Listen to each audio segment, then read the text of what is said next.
The rug was pulled under her feet. As much as she felt something was about to happen, but I find this fascinating about women. It's women don't, you're not wired to walk away from stuff like that.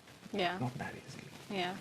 Whatever it is, work, relationships, you're not, I mean, women will stay They in an fight. abusive relationship for Yeah. a very long time. It's true.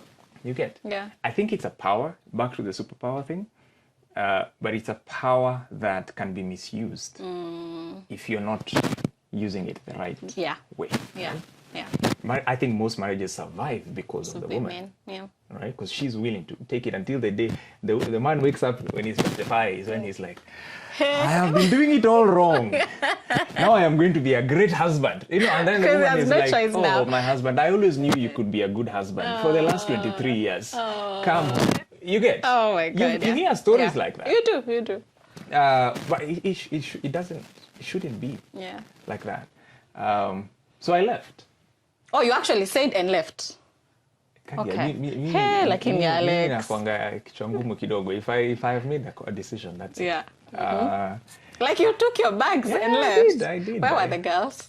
Were they home? They were in the house. Yeah, they were at home. So what did they say?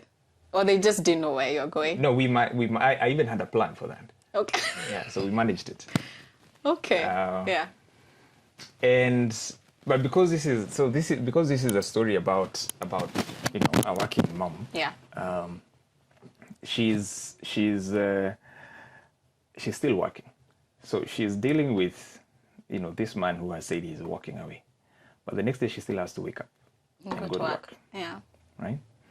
One of the things she did, she really likes to tell this story, is especially during the 3 years when we were dealing with all these functional things and the marriage was clearly sitting on very shaky foundations, is she embraced fashion.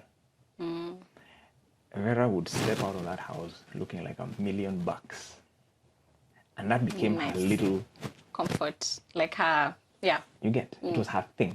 She may not have control over the kids, over her husband, over her job. She was having some challenges also with work, but she has control over how she looks. She looks and feels, and how she steps into that office. Yeah. And she had perfected it, as in, my wardrobe space. This. I got me just the whole wardrobe. Yeah. And that's what she would do. You know? Yeah. That Monday, because I remember it was a safe space. I gave her that information on a Friday. That Monday she woke up. Dressed up. She dressed up. And she stepped out. And she went to work. And no one at her workplace knew what was going on. Not could tell. No one knew. Because she didn't tell anybody and she did not. She would, break time, or periodically, not break time, like she would go to the bathroom. This is now what she tells me. She'll go to the bathroom, do her crying, finish, take out her makeup bag, back to the office. Yeah. Right? And then, again, God, no sooner had I announced that you are stepping out. Than COVID came. And life was not the same for anybody. Especially not a man living alone. It's not the same. Yeah. So I would say the next 3-year season started around that time. Yeah. So we did get separated, and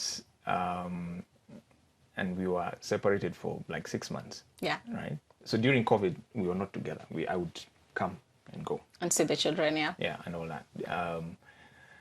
And the narrative, of course, we had given was that daddy is working away, and he has to go, then come. He has to go, then come. And the kids were fine. Yeah. But the elder one, now we know that she got affected by it, so we've been navigating that. She's very sensitive. When she notices me and Vera are not okay, you can see her heightened sensitivity to that. So that's something we're managing, and it's very important to just not ignore. Can I ask how you learned that she had gotten some side effects? My daughter? Been affected, yeah. She started having migraines that year, 2020. Yeah. They lasted for like a year. and she couldn't explain them. And then later, after I came back and things were better and everything, the migraines disappeared. Yeah. Okay. Nowadays, what she does, if she notices a bit of a distance between Vera and I, she would like come and give both of us a hug. And then she'll tell us to hug each other. Yeah, kids are very intuitive. It's unbelievable. I hear. Yeah. But the 4-year-old at this time was 4-year-old was living her best life. It's like, you've come now. Okay, good. We play. You've gone. Okay, she was living her best life. Yeah. Okay. So she really she was cushioned a lot from all that. And COVID, I 6 months. actually thank God Yeah. today for that separation. I really do. Because you know what it did? It allowed her and me To reflect. to look, because we were looking at each other. Yeah. The whole time we were looking, you are the problem. No one is looking at themselves. It allowed us to do that. Because now the other person is not there. Yeah. Right? And that individual process, so I got saved that year, 2020, later on. No, actually it was, 2021 is when I gave my life to Christ. Yeah. And this was part of the process. She had always been born again, but she had really squashed that part of her because, again, she was trying to fit into the mold of what the marriage the shape it was taking required, all right, or what she believed the marriage required. Again, I keep telling her, look, you always had this power. Because when I left, one of the things she started doing was in the evening, they would do like Bible rhymes songs with the kids and pray, which never used to happen when I was there. All right. Yeah. And so because every night I would call, one day she asked me, we are doing this prayer and thing. Do you want to join us? I was like, yeah. And then I started joining them virtually every night. Yeah. Right. And then the days when I would come over, we would do it. Yeah. And to date, we still do it. Right. It has taken many shapes and forms, but it remains a big part of our household. Yeah. And I'm like, you could have asked us to do that anytime in the past. Yeah. And yes, I might not have been warm to it. Yeah. But at no point would I have stopped you from doing it. You could have still said, I think it's the clarity. Girls, so the power was always there. Yeah. So you just, and I think that's what you mean by the separation, because you are able to see things that you normally would not see, because you're fighting this man who came late. There's a child who did. You have no time to think about your that, powers. Right? Yeah. So she was able to. So that's something very basic. Yeah. And that's why women need to take time for themselves, because that's when you really rediscover. You can't do day in, day out activities. Important. Nowadays, I intentionally ask her, go. Yeah, and for sure. Just go do you. Yesterday, we were somewhere together, and then she was supposed to meet with her girlfriends. She was late for it. I dropped her there, I think, almost 9 p.m. Yeah. And I went home, right?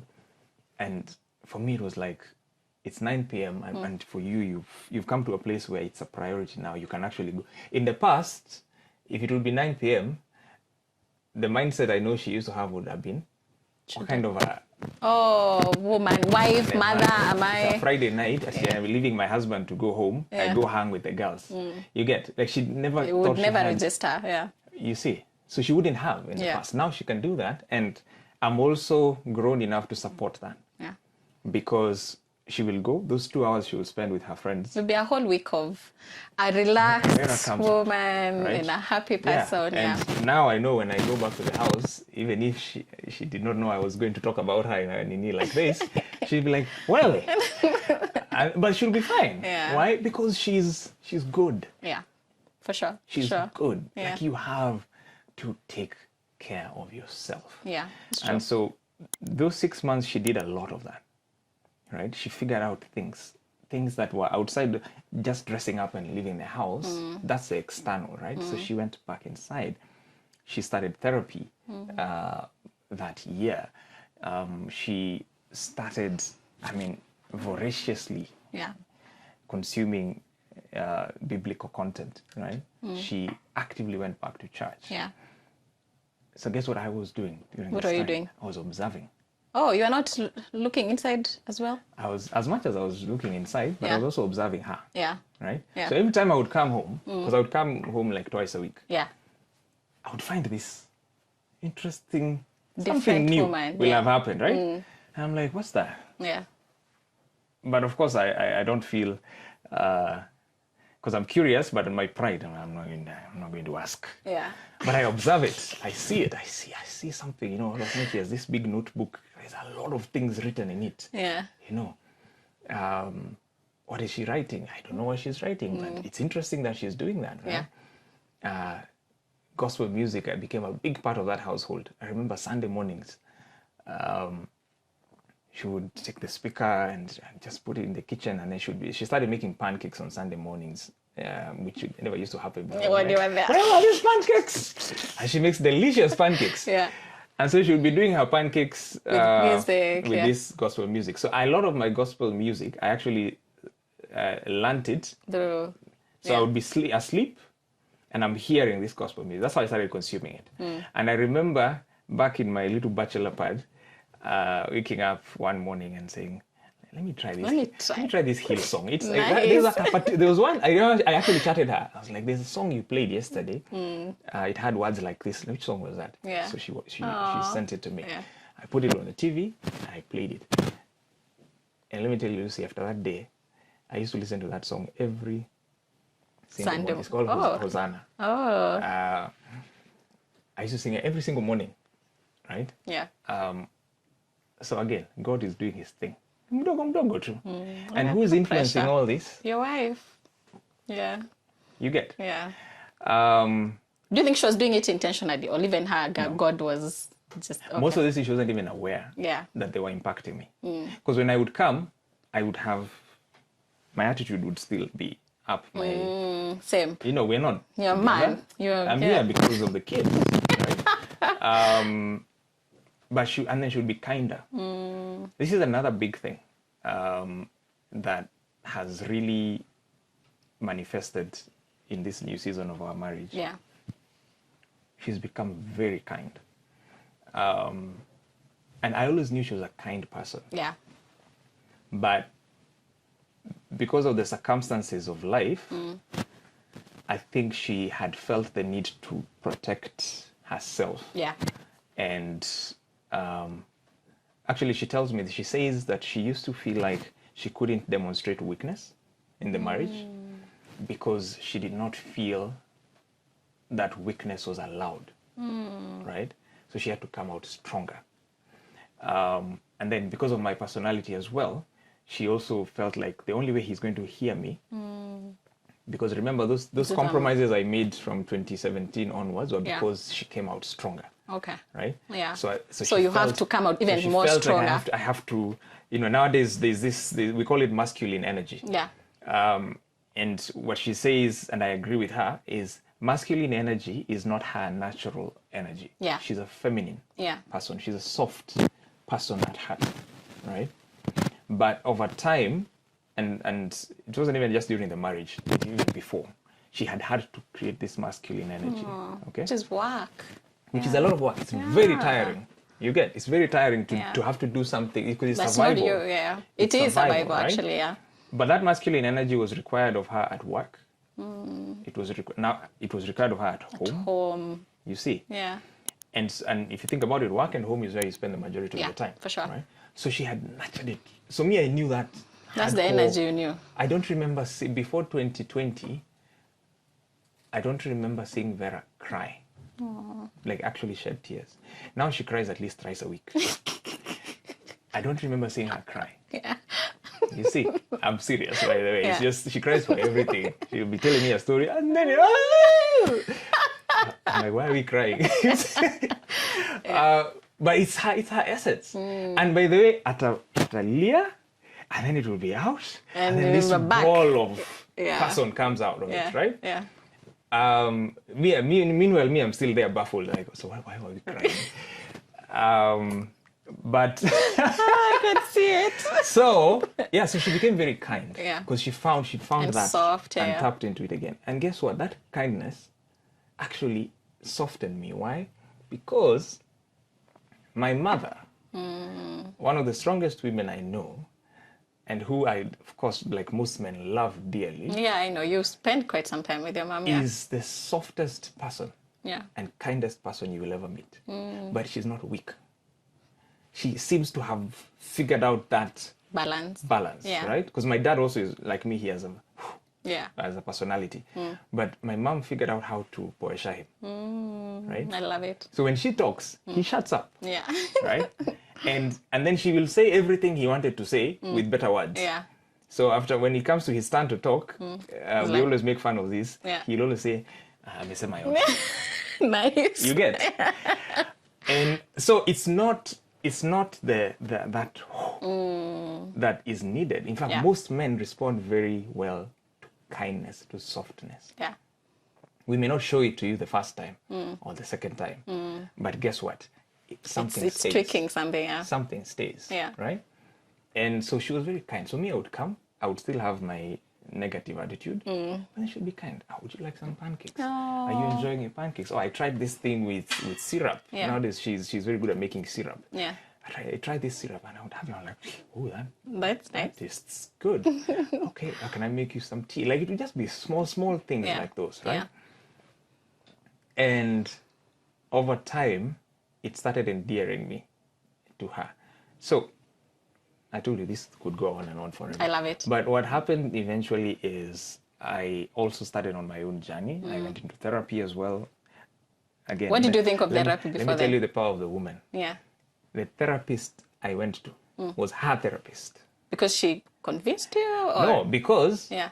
she mentioned in some of our conversations okay. that she was seeing a therapist. Yeah. And so when we would be chatting, she'd be like, as my therapist said, da, da, da, da. Yeah. And the things that the therapist had said sounded very smart. Yeah. You know, and I got curious. Yeah.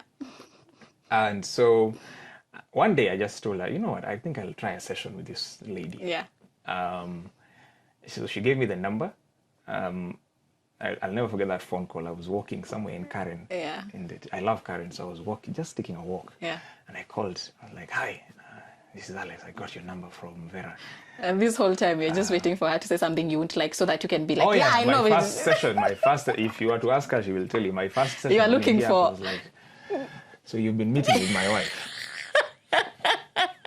And feeding all these things. Yeah. So I want you to hear my side of the story as well, right? Yeah. That's how the sessions started. Yeah, I can imagine. She did it. And again, for me, it's God, because I've heard of people who go into therapy and they go to 2-3 therapists. And they're yet to find that. It's true. You get. I keep saying finding a therapist is like almost finding a soul partner. That's the thing, right? Yeah. I mean, this lady was right from day one. Yeah. Right? Oh, yeah. And we've recommended her to so many people ever since. Yeah.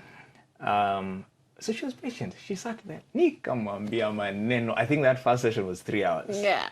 I told her things. Oof. Like, oof. Yeah. Yeah. Then when we were done, yeah. She was like, okay, I've had you, all that. Yeah. Fantastic. Yeah. So the next session, I now want us to talk about you. Because today we've talked about Vera a lot. Yeah. So the next session I came again. Did it take you longer to go to your session? She kept, no, I came back the next week. Okay, good. I told you about this. Me, when I decide to do something, I'm very committed. I don't waver, right? So it's a strength and also can be bad if the thing I have committed to is not a good thing. So I was there the next week. And I wanted to talk about Vera again. So, and every 10 minutes she would steer me back. But let's talk. So how did you feel? Yeah. So 2 things were happening together at the same. Actually 3 things. Yeah. Therapy, Hillsong United, right? Yeah.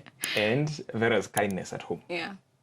You see, and all of these 3 things are feeding a very different energy to me. Yeah. That I was not experiencing anywhere else. Yeah. And I always find this ironic that during those 6 months when I had the freedom to live it up. Everything I used to think I was unable to do at home. Now you can do it. I could go out. I could, you know. Yeah. I wasn't doing them. Imagine if you get kwa nyumba for some reason. My friends would keep calling me. Is it a freedom thing? I don't what know is it? Was. Yeah. They would be like, we are here, come. Yeah. You know. But I'm like, I don't know. I just want to go home. You know, we would meet for like lunch, or I'm going to visit a friend. And then 7:30 hapo sasa ndio sherehe inaanza. You know, people start walking through the door. That's me. I'm like, by the way, I'm leaving. Yeah. Where are you going? I'm going home. Which home? See, my home. Hiyo yenye unaishi peke yako. Kwa nini? I don't know. I just want to go. It's just pulling me. Yeah. It's that solitude really. There's a thing in Christianity where they say God finds you in solitude, right? He has a way of isolating you, and then now starts working on you, which I think is what he was doing to me. Yeah. And then so COVID happened somewhere hapo katikati. There was a redundancy at her company, and she was one of the people who was given notice of redundancy, right? So just, are you seeing the layers? Yeah, the things like, hey, there's so many changes within and your marriage. I'm still learning the hell she went through in those 6 months, because to date she still Wait, she was let go during when you had separated? Yeah. Oh, poor Vera. So she wasn't let go. She was given notice. She was told in a month's time. Oh, okay. You will be told about. So they had gotten a pay cut. Your destiny, first and foremost. So they'd gotten a pay cut. Yeah. And then they were told, this is a month's notice to tell you that we are compiling a redundancy list, and you're one of the people in that list, and you will be told at the end of the month whether what the decision is. The decision. Yeah. Right. So she has to live for a month with this information. While still dealing with this separation and and all that kind of stuff. And then the most interesting thing happened, which was, as she was waiting the decision on the redundancy, she got a call from her former employer offering her a job. Okay? At an even higher salary. Nice. Right? And so at the end of the month, when they were telling her, by the way, we've decided to retain you, right? But then they were retaining her on some very crappy terms. Mediocre, yeah. That's when she was also saying, by the way, I'm out. Nice. And so she was going back to agency. Yeah. And agency is a crazy lifestyle. It right? is. It's late hours, it's all that kind of stuff. Pressure, yeah. Yeah. So by the time I was coming back, because eventually reconciliation, and I came back, she was head deep in this new job, right? Because now she needed to prove herself. The separation had really scared her, especially on the finance front. Because remember, by virtue of me being the primary earner in the house, it meant that if we separated and I became a deadbeat, like the lifestyle her and her children were enjoying would have to go down dramatically. Yeah. You see? And so this ferocious new person came out of it. So as much as she was softening up because of her spirituality and all that kind of stuff, but she had also taken more charge of herself in terms of where she wanted to go with her career and her money and all that kind of stuff, right? So I come back, and here's this person who's, working crazy hours, right? And but trying to balance that with being this newly spiritual person. A mother. Reassuring the girls that daddy is now back. Now because we are back together, now she has to show up in the relationship differently, because we started doing therapy together as part of the work, right? And so, she has to recommit herself as well to show up differently in the relationship. I was working on that as well. Yeah. So just picture how many moving parts those are. Too many. In her life, right? And that became unbearable a year in. Actually, barely a year in, maybe 8 months in. Because she could no longer. We always joke about this. On her birthday, in 2021, we sang her happy birthday. We got a cake and everything, as she was replying to an email. Whoa, it was that bad. Yes, she was reviewing some documents and stuff because she had to send them that night. Yeah. So we were in the dining room. Happy birthday! Oh, thank you guys. Like I wish I had taken a photo of that moment. Yeah. but that became her life now, right? And 6 months later, the most amazing thing, I think, when I think back to it, because our conversations were a lot more authentic now, a lot more honest, a lot more vulnerable, right? 6 months later, the question was, is this working for where we want to go? Not for where you want to go, where we want to go. Or even now, Yeah, is it working? Yeah. Right? Because she was barely finding time for herself. So if she was not working, she was asleep, right? So things she had started doing, like going for prayer group and church and all that, were really suffering as well. Not to mention being there for the kid, being there for me. So this time, it's not my pressure. It's not me telling her you're not there for me, because before I used to do that a lot. You're not being there for me, Alex. This time it was her having a lot of clarity that I need to be there here and here and here. And in my list of priorities, this is number 1, this is number 2, this is number 3. This job is eating into this. All the priorities, Right? So I have to make a major decision around this one. Yeah. And we had many, many conversations about it. And she decided it was time for her to quit and go into self-employment as part of the journey of finding herself. But she started with a sabbatical. She took a 3-month sabbatical. That is something Vera would never have done. It scares me. 4 years ago. Gosh, yeah. She would never even think of it. Remember, she's fresh from a separation barely a year and a half earlier, right? Yeah. So if she takes this sabbatical, she's no longer earning an income. Yeah, she's back to where she feared. Yeah. After his 2 meditation days. But what she knows about me is I don't make the same dumb mistakes twice. Yeah. I pride myself in that. I learn my lessons and I move on. Yeah. But more importantly, I think we had come to the point where we realized that separation was godsend.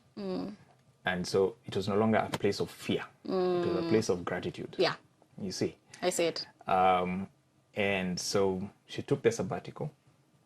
We had some good money saved up and everything. And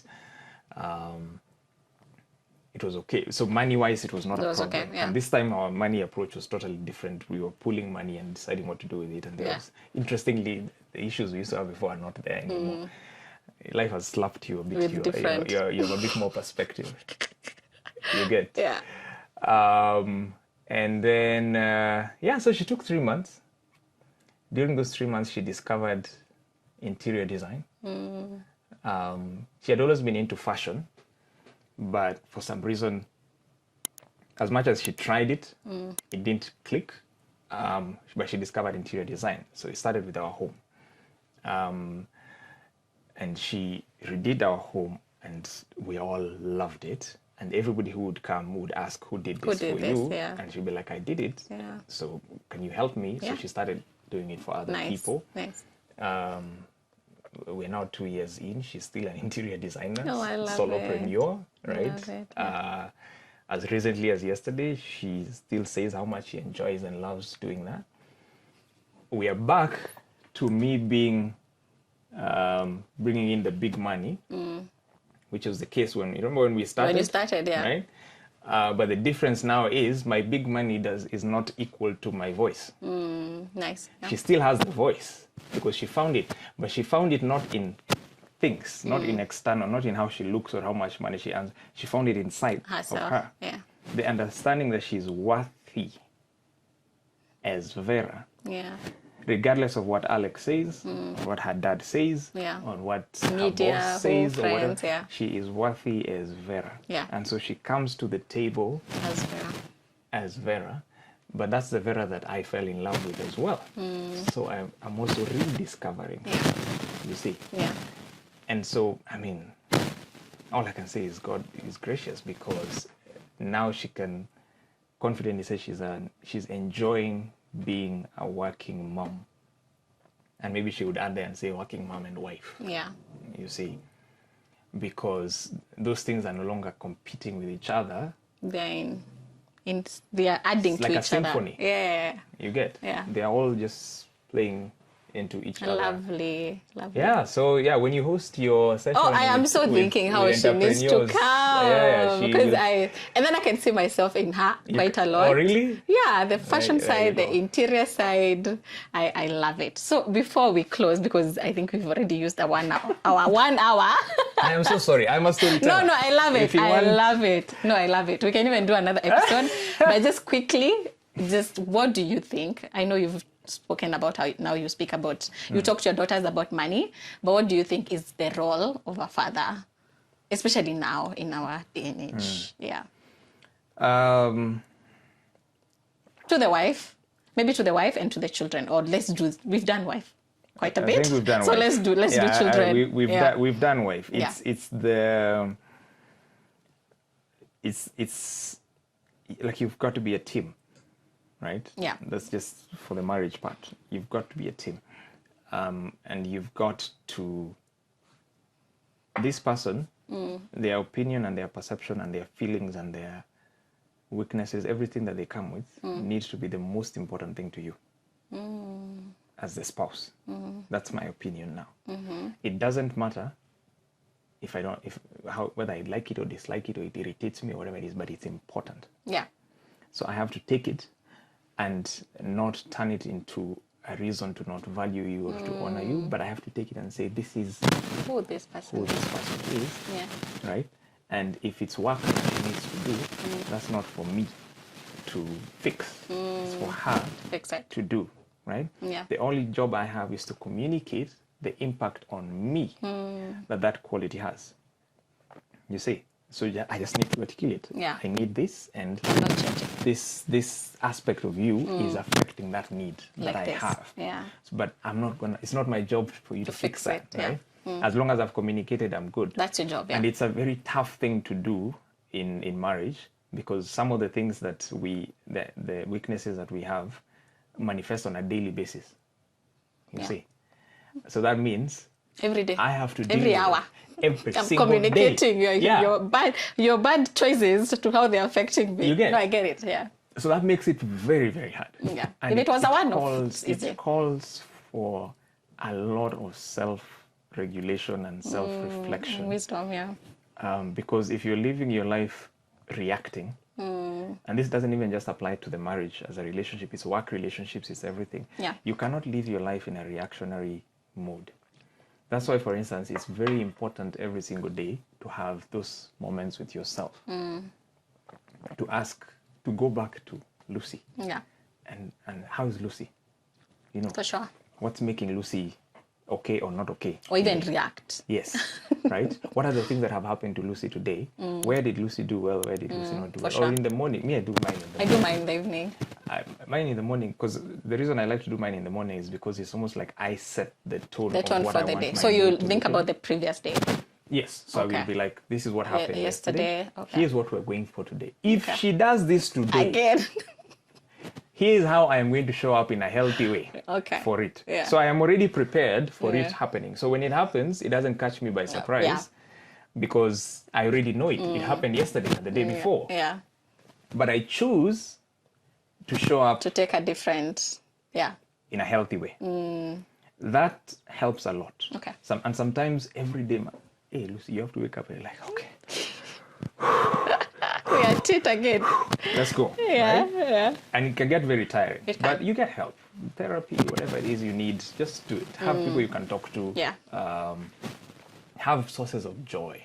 I like asking people that question. What gave you joy today? Find sources of joy. And safe places and spaces. Yes.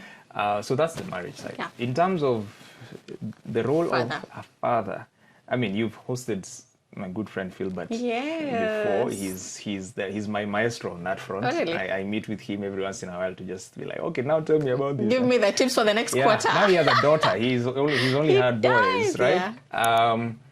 My understanding now of my role as a father is, I think I would, at the risk of oversimplifying it, I would say it's twofold. One is to love, and love hard. The one thing my daughters, I do not desire for them to grow up with, is to have a low love bank, where they feel like they have to go and work for it, whatever. I want them to know that they are unconditionally loved and loved hard, right? Yeah. And they're not loved when they're behaving well. They're not loved when they're scoring high marks in school. They're not loved when they cross that finish line at the swimming competition. No, they are loved. Regardless, yeah. Right? So that's my first job. And so even when I'm punishing or I'm disciplining, it's from a point of love. And all that, I will discipline. Then I will explain to them, I'm disciplining you because of this and this, right? And after we're done with the vibocos, I will hug them. I love you. You know. Yeah. So that's for me is one. Yeah. Right. And then the other is the training aspect, because there's a lot of things I know right now. Yeah. That I wish I had known, and no fault to my parents because they molded me with the information they had. So how I coach myself to be a better trainer is to consume as much information as I can, to learn as much as I can. So I've got, you know this about me, I've got a coach, I've got a therapist, I've got mentors. I read, I go to church. I've got an unbelievable number of sources of information that allow me, when I'm coming to this moment and it's a teachable moment and I have to tell Njoki, my eldest, something, it is not my ignorance being transferred. Yes, I'm not handing down my ignorance, right? Yeah. I'm handing down knowledge. Information and knowledge that has actually been proven by the time and tides. Part of the work that I also do there is and we do this very intentionally with Vera, is to protect what they're exposed to. Consuming, And, right? Because you can do all you can, and they go to school and they pick up stuff. Or do it, You see, you can't control that. Yeah. Right? So even just the choice of the school is very important. Philbert said that your responsibility is to grow them up in an environment that aligns to what you want. Whether it's the apartments, whether it's the church, whether it's the school. There you go. It's your responsibility to create an environment. A lot of fantastic stuff there. And so it's the choice of the school. Like right now we've been agonizing over a new school because we are moving. Yeah. And that's been a core of our work is this school God-centered? Is it values-driven? Can I trust that when my daughters go into that school, they won't come back in the evening with all manner of things? Yeah. So the school may not be the most glamorous, high-ranking, those schools that you're proud to say, my children go to a group of schools and whatnot. Yeah, it may not be that, but are they value-based? For us, that was important. Yeah. And that's what has informed that decision. Where they go to spend the night, just basic things like that. Like we are very selfish when it comes to that. Who comes over? We have to think about that. Yeah. What do they consume on TV? I think one of the things we've done very well is we've made TV the least significant thing in our household. Oh, really? Like how do you do it? There's very little part of the day that they spend on the TV. Yeah. It's ensuring they've got solid alternative activities. So I love reading, and my daughters love everything Daddy does. Oh, yeah. Right? So I used that to encourage them. So when I'm sitting reading a book, they will also be sitting doing something, reading their books, right? And we go to the bookshop together and we look for books together, and it's interesting. When she finished, Daddy, I have finished. So we try to do that. Yeah. Getting them into activities. So like after here, we're going swimming. And once they swim, they're so tired. We want to nap. By the time they come home, it will take another 2-3 hours before they even start asking for the TV, right? So that's what happens with the TV. Preoccupying them with alternatives. Yeah, we just keep them occupied. CBC has been very helpful because every day they come home with something they have to do.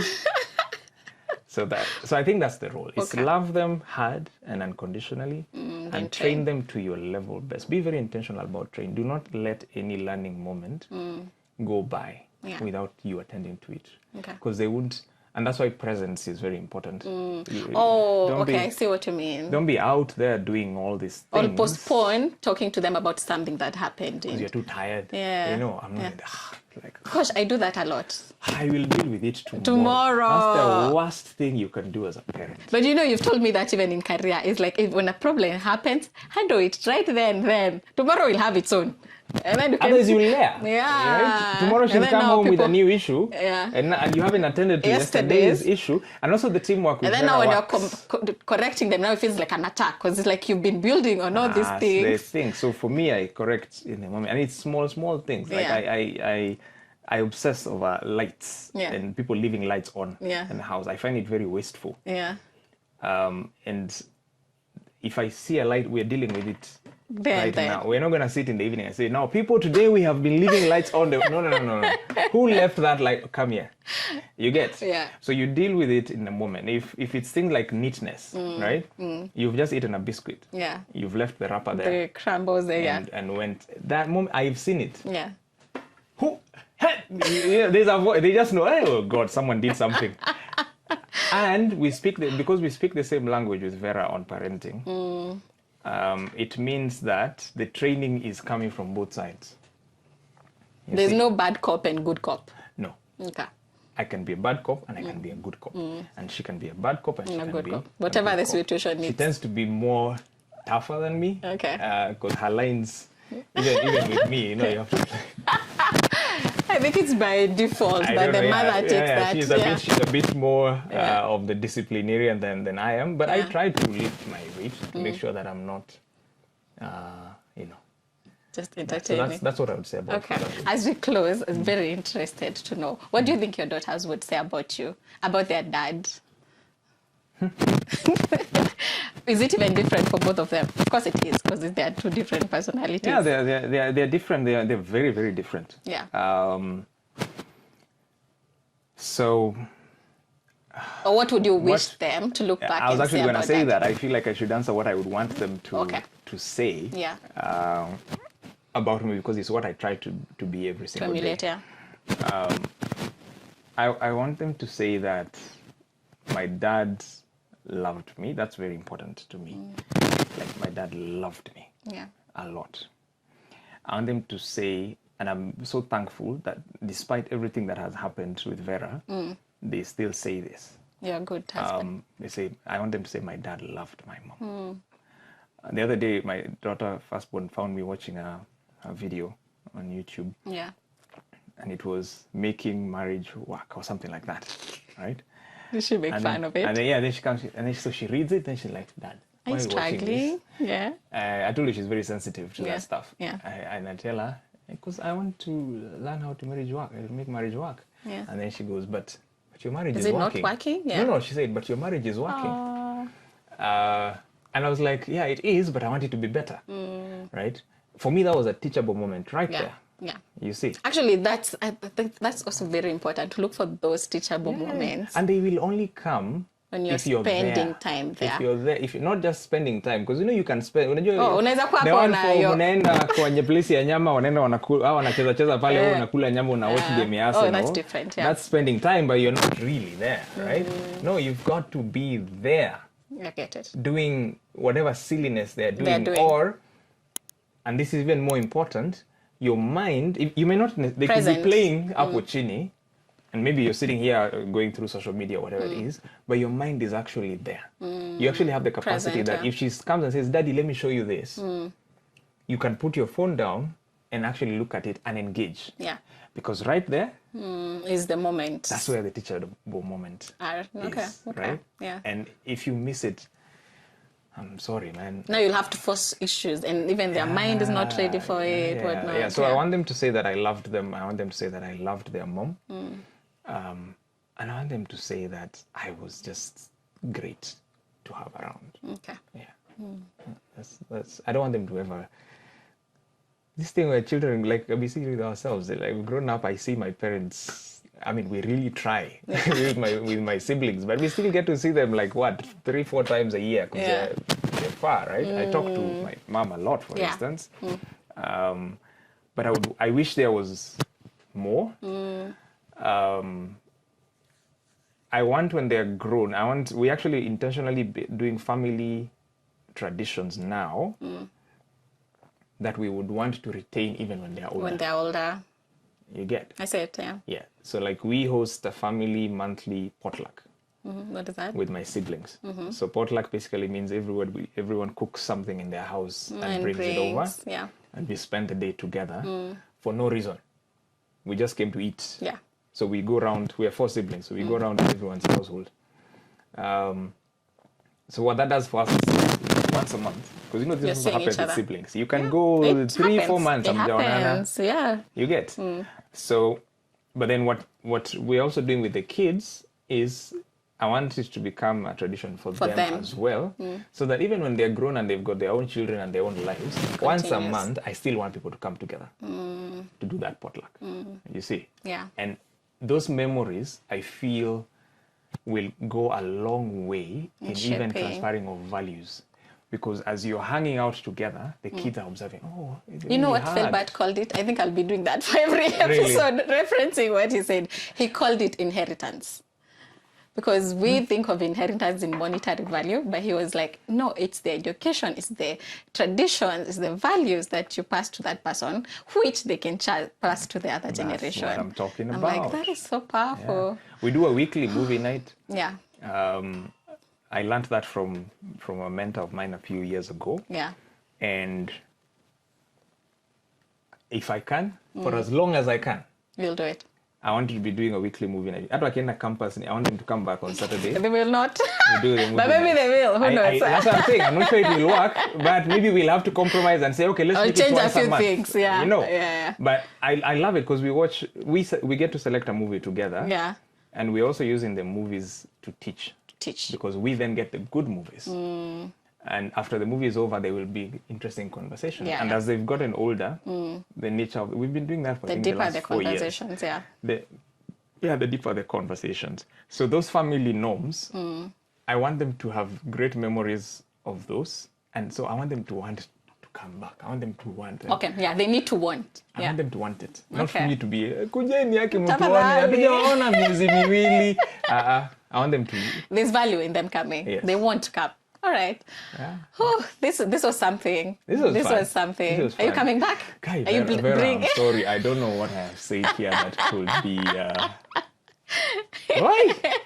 You've done well. You've done well. Now we can't wait to hear her side of the story. Yeah, please do. Her side is probably much better. I can imagine. I'm just going to be here. She's rawer than me. Yeah. Yeah. Okay. How she goes there. All right. Yeah. Cool. Thank you for watching. As always, reach us on Instagram if you'd like to share your story, and we'll be more than happy to host you. Thank you. Bye.